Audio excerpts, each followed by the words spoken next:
Hello. Hello. Good morning. Selamat siang. Can you hear me?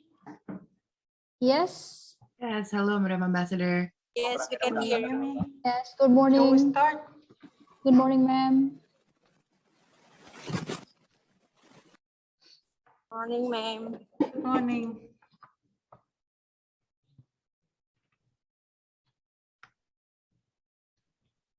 Okay, everyone is ready. Okay, then shall we start? Good morning, ladies and gentlemen. Good to sometimes just see your names on the screen. Yeah, unfortunately, due to the epidemic situation, we cannot still go back to our practice to have the briefings offline. But anyway, I would like to thank you for joining us this morning. And before I answer your questions, I would like to say a few words. First of all, I would like to, from the Embassy of Russian Federation of Jakarta, to express our deepest condolences on the tragic incident with the Indonesian submarine Nangala, which sank in the Sea of Bali. It's a great tragedy, and we sympathize deeply with the families of the victims. Our hearts go out for those who lost their loved ones in this tragedy. I would like to inform you that the President of the Russian Federation, Vladimir Putin, sent his condolences to the President of the Republic Indonesia on Sunday, 25th of April, also expressing his sympathy to the families of the victims. It's a tragedy in history of Russia. We have known such incidents, and unfortunately, so we really sympathize with the people of Indonesia over this tragedy. Another thing that I would like to inform you about, you know that every year on the 9th of May in Russia, we have a big celebration. It's the Victory Day, when on 1945 we won over the fascists, and it marked the end of World War II, as you know, and as I've always been telling you, that for Russia it's a very big event, and this year it will be the 76th anniversary of our victory in World War II. We call it the Great Patriotic War. And last year it was the big jubilee. We had a big celebration, and we are very appreciative that the Minister of Defense, General Prabowo Subianto, came to Moscow and was present at the military parade. It was the first time in history of our bilateral relations that the Minister of Defense came to Russia to participate in this event. This year we will be also having the celebration and the military parade, but our government has taken the decision that foreign guests will not be invited due to the health situation consideration. But still, it's a big event for us. As you know, we lost 28 million lives. That was the price that we paid for the liberation of our country and of Europe also from the fascists. And practically all the families in the former Soviet Union and in Russia were affected. Every family basically have lost their loved ones in this awful war. So for us, why we pay such attention to this event, it's very important for us that that never repeats, that kind of tragedy for humankind will never be repeated. So we will be having a military parade, and also we have this, as I've been telling you, this social movement. We call it the Immortal Regiment, when all those whose ancestors participated or died during World War II, they take the photos of their grandfathers, grandmothers, or great-grandfathers and go out to the streets with these photos to remember all those who lost their lives freeing our country. We are doing also this in our embassy, not only in our embassy, in our community here in Indonesia. Of course, we're doing it online. So if you're interested, you can, we will send you the,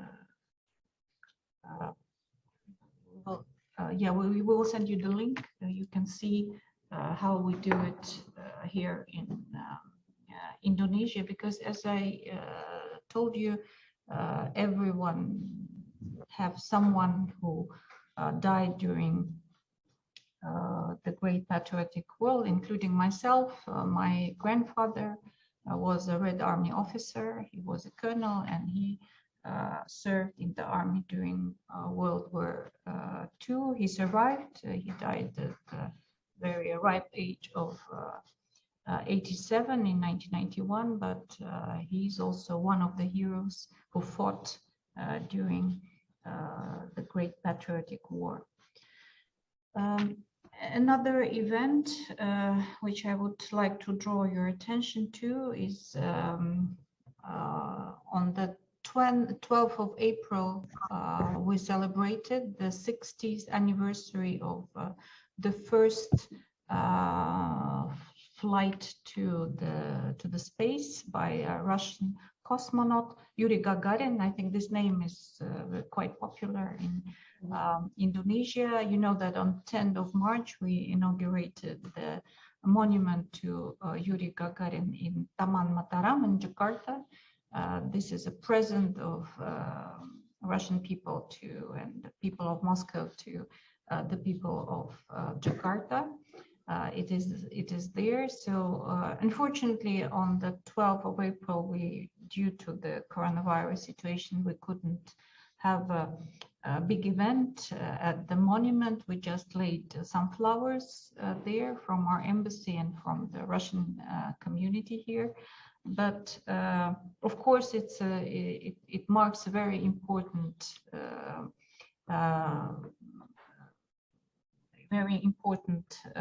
opening of the space exploration era for humanity. You know that Gagarin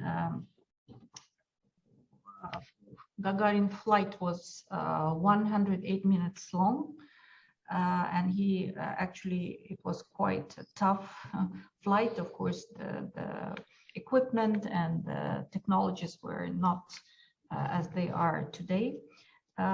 Also, I would like to say that not only the first man who flew to space was Russian, but also the first woman, Valentina Tereshkova. She performed her flight in 1963, and she stayed in space for 48 hours.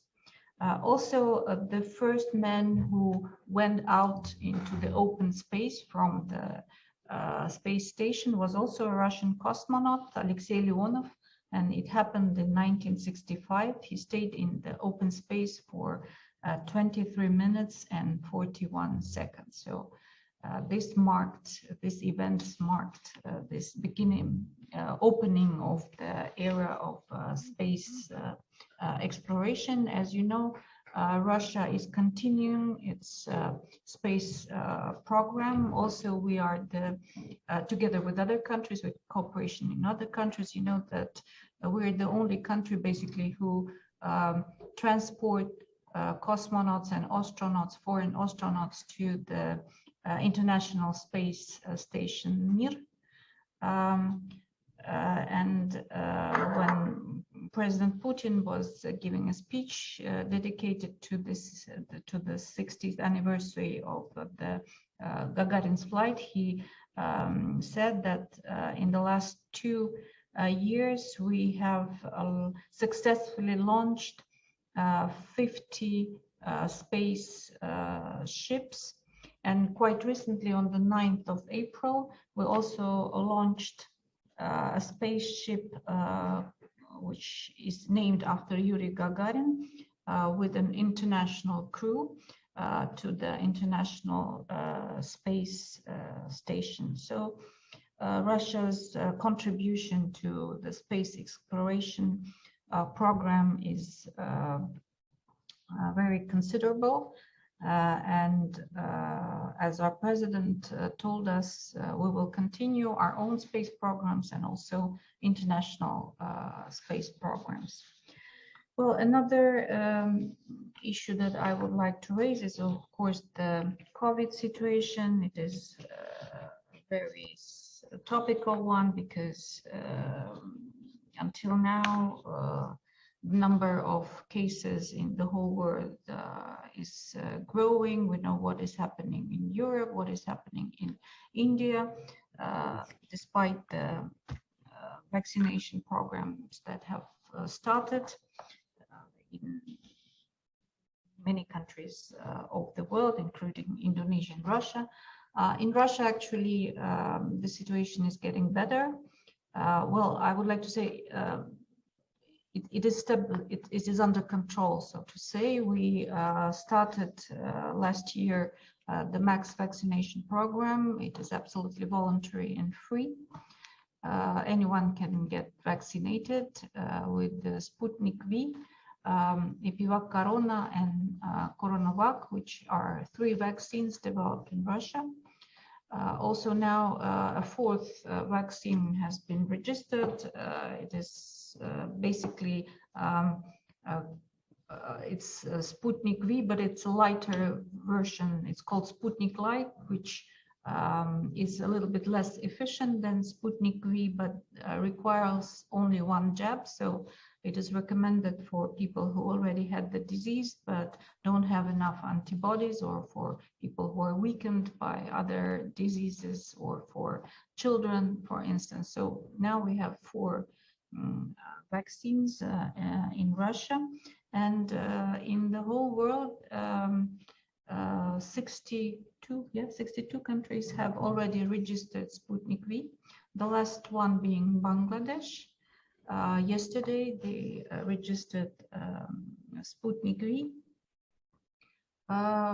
If you ask me about what is happening in Indonesia, the Sputnik V is in process of registration in Indonesia. It is now in the hands of your regulator, BPOM, and we hope that quite soon Indonesia will also have the possibility to use Sputnik V in Gotong Royong program of vaccination.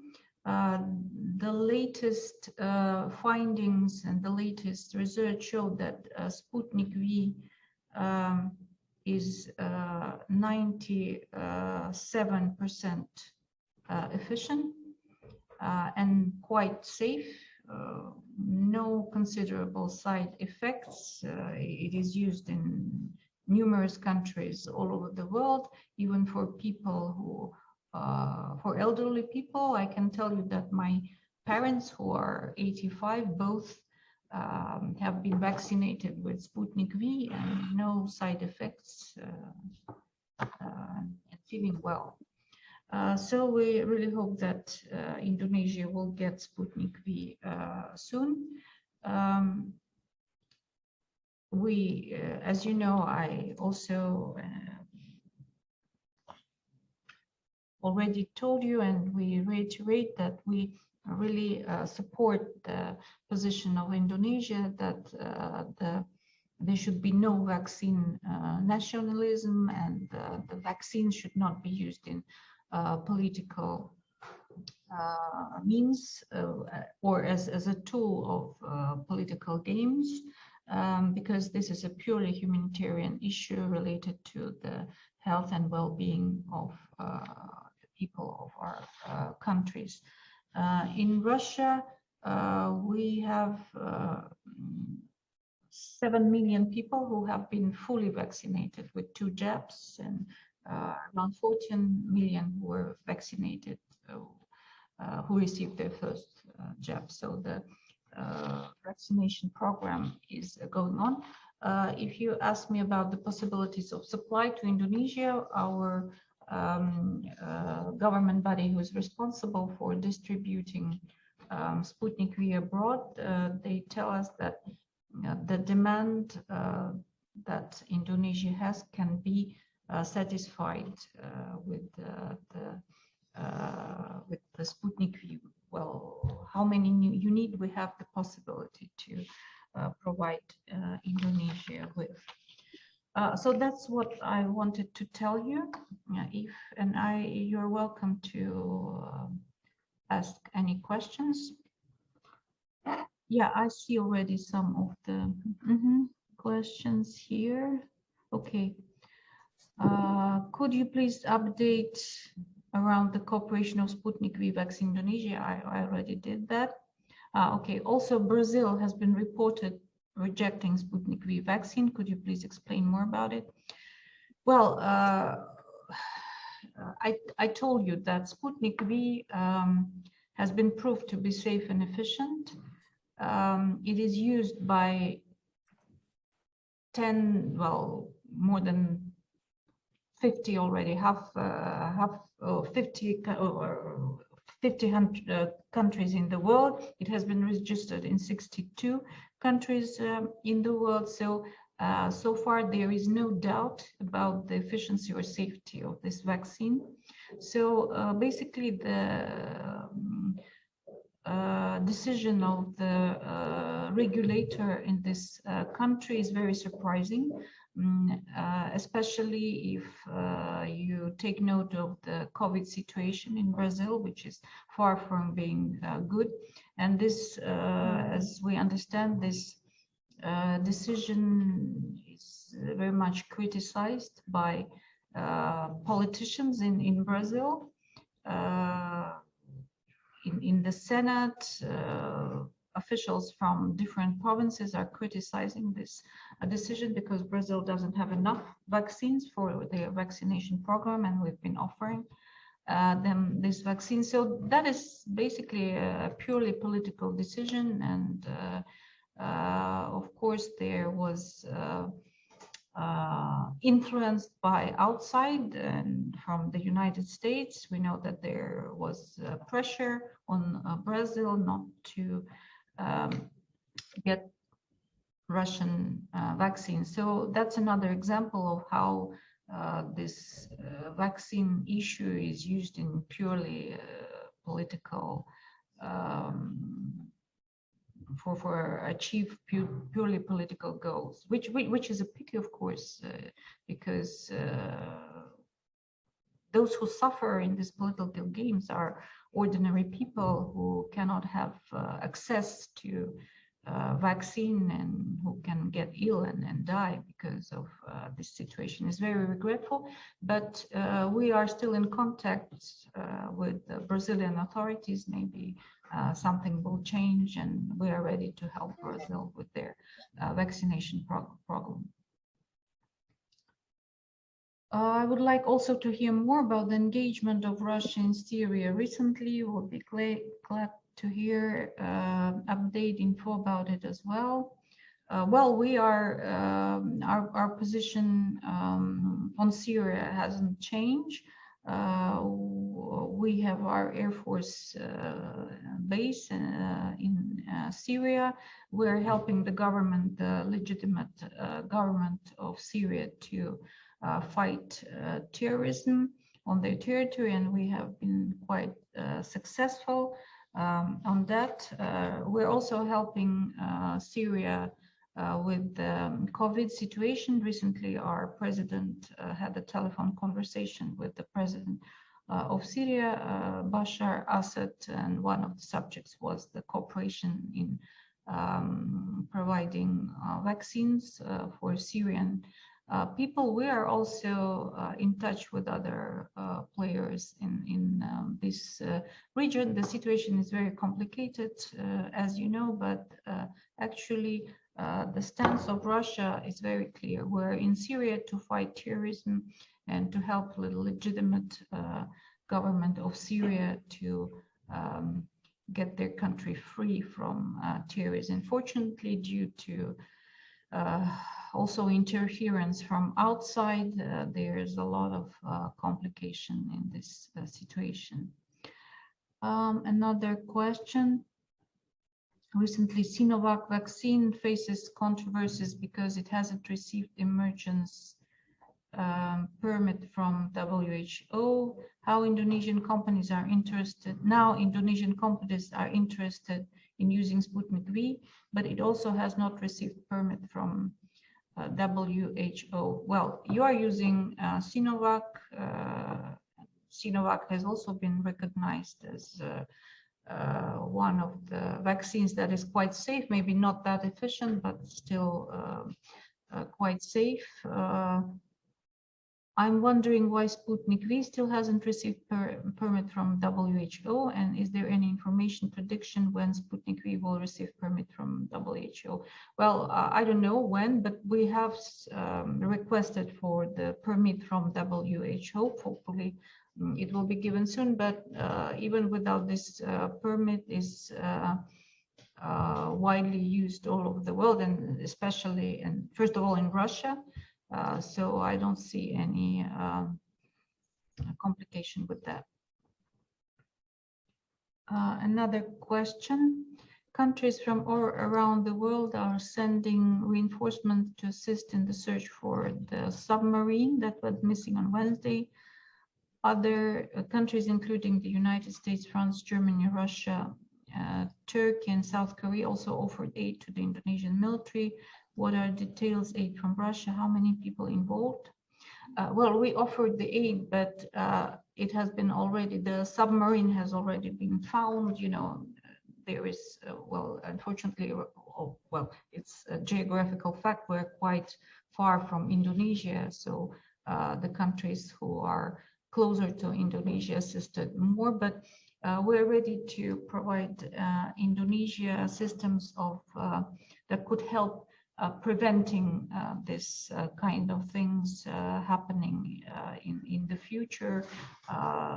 Detection systems. I know that our two ministries of defense are in touch concerning this issue.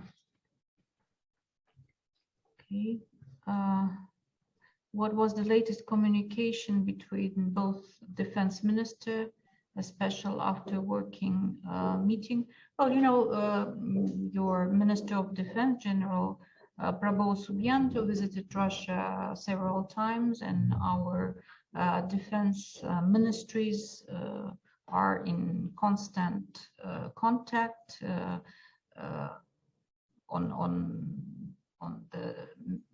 the ways to develop our military or defense cooperation. And I'm not only talking about defense equipment procurement, but also things like exchange of visits, possibilities for Indonesian officers and cadets to study in military academies in the Russian Federation, participation of Indonesian side in various defense forums that we're planning to have in Russia this year, offline and online.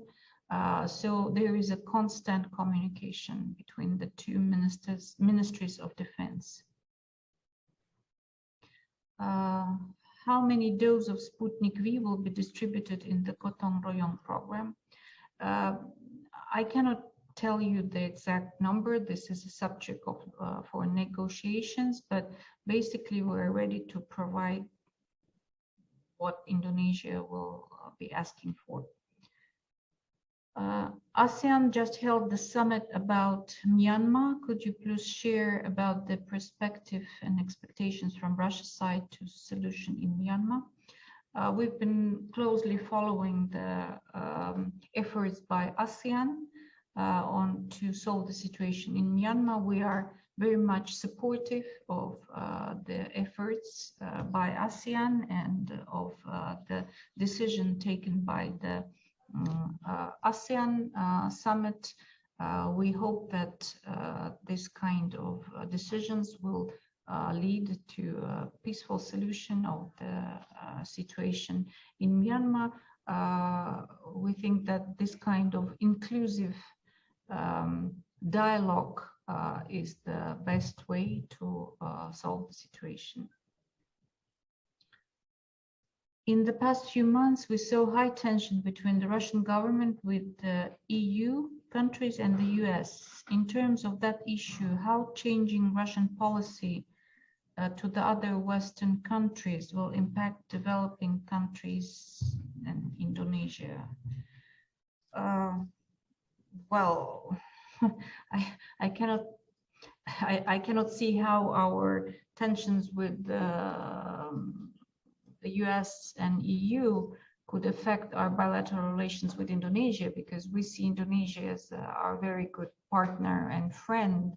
And hopefully when there will be a summit between our two leaders, when the conditions, the health conditions, the situation with the COVID would allow it, our two leaders will meet and we will sign the declaration on strategic partnership between our two countries. So, or you are alluding to the sanctions against Russia, that also I wouldn't think could really affect our bilateral relations. So I don't see how it will influence our relation with Indonesia, and we really appreciate the independent foreign policy of Indonesia, and hopefully our bilateral relations will be only improving in the future.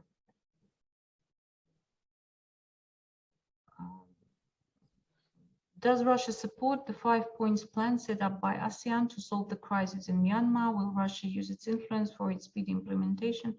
As I told you, we really support the efforts by ASEAN and the 5 points plan set up by ASEAN to solve the crisis in Myanmar. We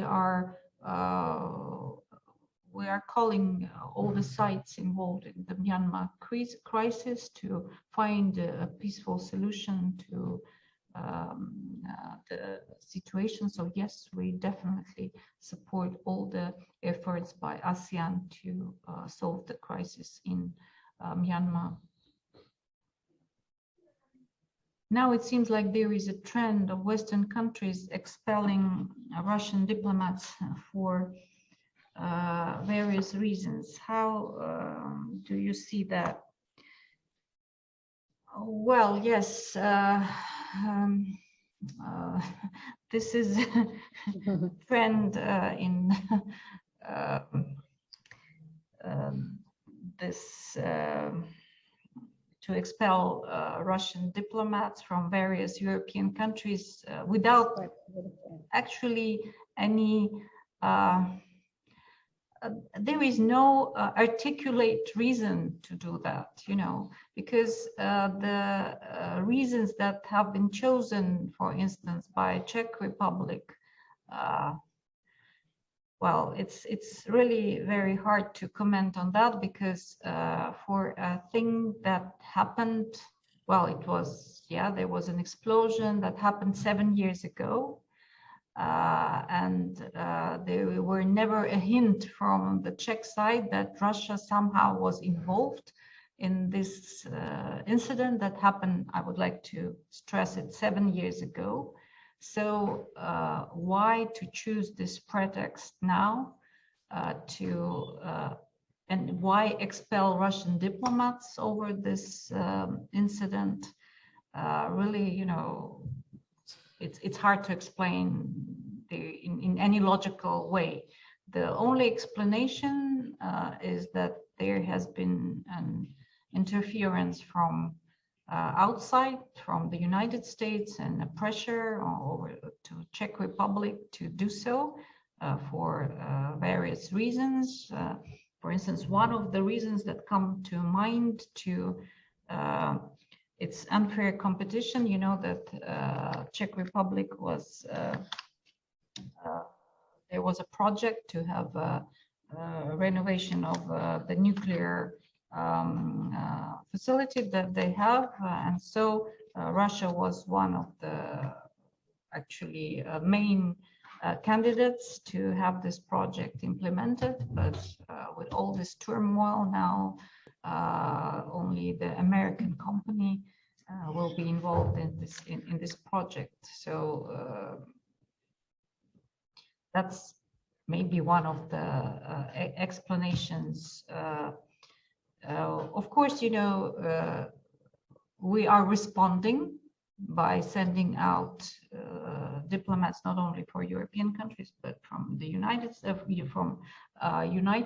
States as well. But I would like to know that it was not our decision. We didn't start this, so to say, game, and we don't think it is in the interest of any country. But it is our response to the very unfriendly, to put it mildly, actions of the European countries. We regret that this kind of things are happening, but we will respond to this unfriendly actions.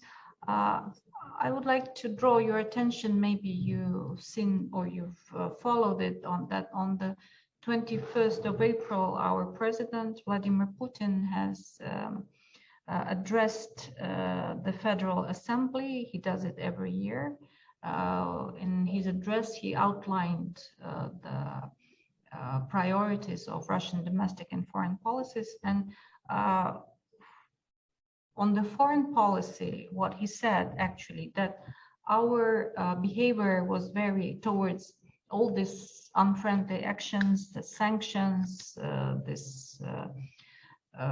diplomats that are being expelled, was very tolerant, I would say, and very modest. But still, we have red lines that no one will be allowed to cross.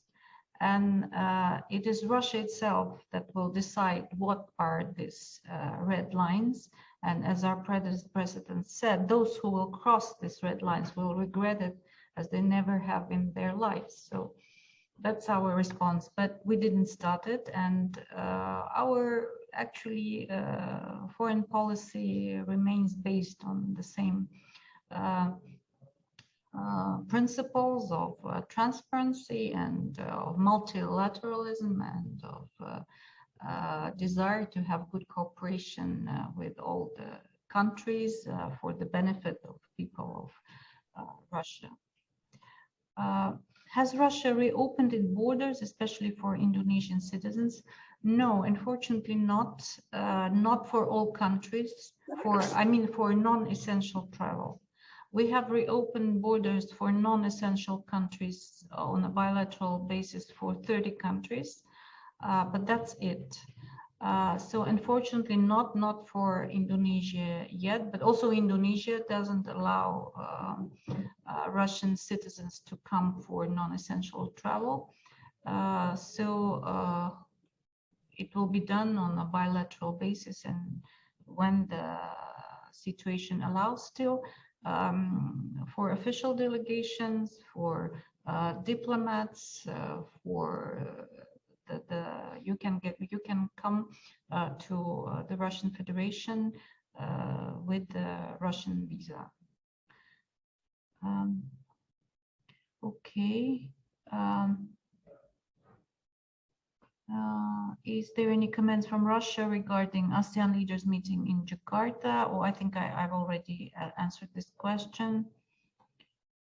Since Russia is one of close partners of Myanmar, what Moscow expects from ASEAN resolving the Myanmar issue? Well, I think I also answered this question. We really hope that the efforts by ASEAN will hope to resolve the crisis in Myanmar. There will be no more bloodshed. The peace and stability will be restored in this country, who is indeed has been traditionally our close partner, like basically the majority of ASEAN countries. ASEAN is our strategic partner, so we really hope that the situation will be resolved soon. Mr. Vladimir Putin and Joe Biden reportedly will meet on June. What agenda they will discuss?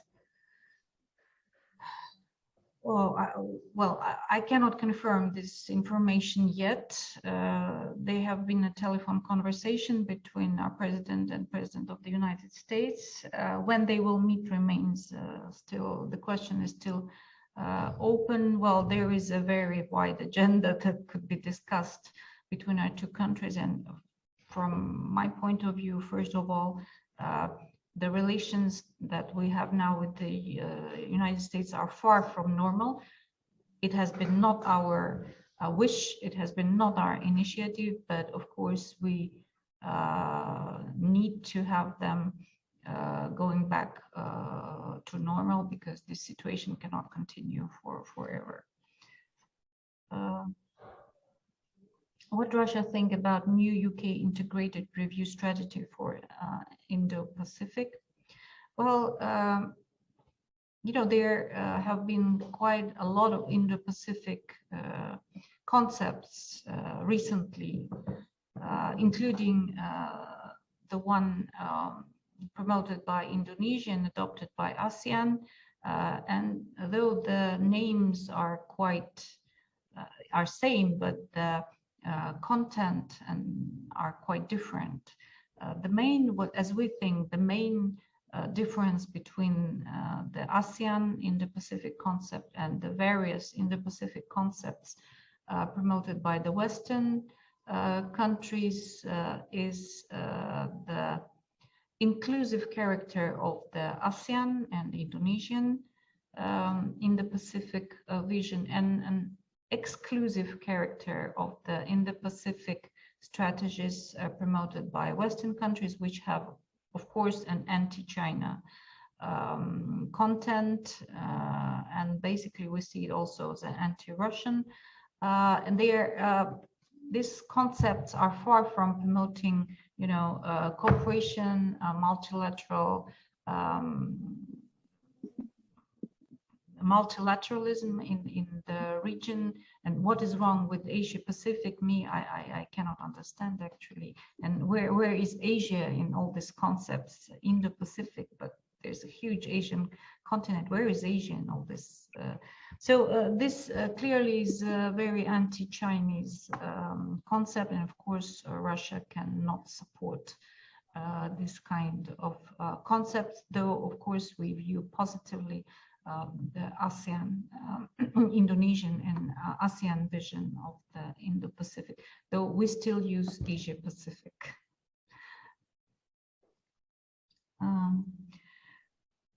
The Indonesian government plans to open Bali to foreign tourists at the end of July 2021.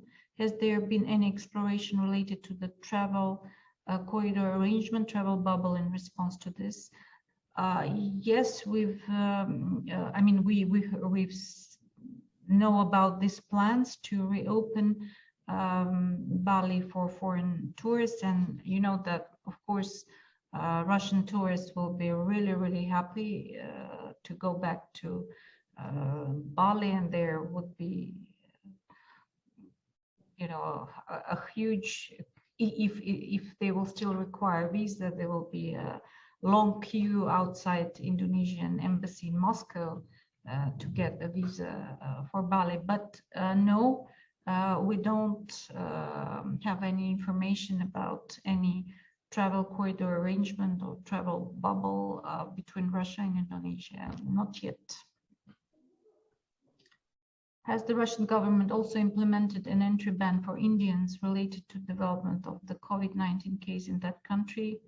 What lesson learned taken from the India COVID development? Well, yes, Russia banned the flights between Russia and India. Indian nationals unfortunately cannot enter Russia so far. Well, about the lessons, I'm not, a doctor. I cannot say what actually was the reason for this research of COVID cases in India. Unfortunately, we hope that India will be able to control that. We're also sending Sputnik V to India for their vaccination program, and it will be Sputnik V will also produced in India. So what we can do to help the country, which is our partner and traditionally has been our partner and is our strategic partner, we will do it, of course. But as for the lessons, it's for the epidemiologists to draw them from the situation in India. Regarding to the evacuation aid from Russia from Nangala submarine you've mentioned, would you mind to give another details what kind of aid that would be? No, I was not telling you that we participated in the rescue operation. It already, our country is a bit far from Indonesia, so the submarine was already found with the help of your neighboring countries. But we are ready to provide for the future to prevent this kind of things, tragedies happening. We have the equipment. I don't know the technical details, but we have the equipment to detect soon, quickly, this kind of things of happening. So we will be ready to cooperate with Indonesia. Okay, I think that is all that has been. Can I ask one more question? Yeah, please. Yeah, my question is related to the Alexei Navalny's case. As we all know, on Monday, the prosecutor's office in Moscow issued a restriction, an injunction ordering Navalny's offices in Russia to suspend their activities. But we all know also that there is a strong concern from some countries in European countries, several European countries strongly oppose Russian government's decision and court on Navalny's case. Do you think it will going to be giving a bad impact from Russia government in the eye of the European countries? What do you think about it?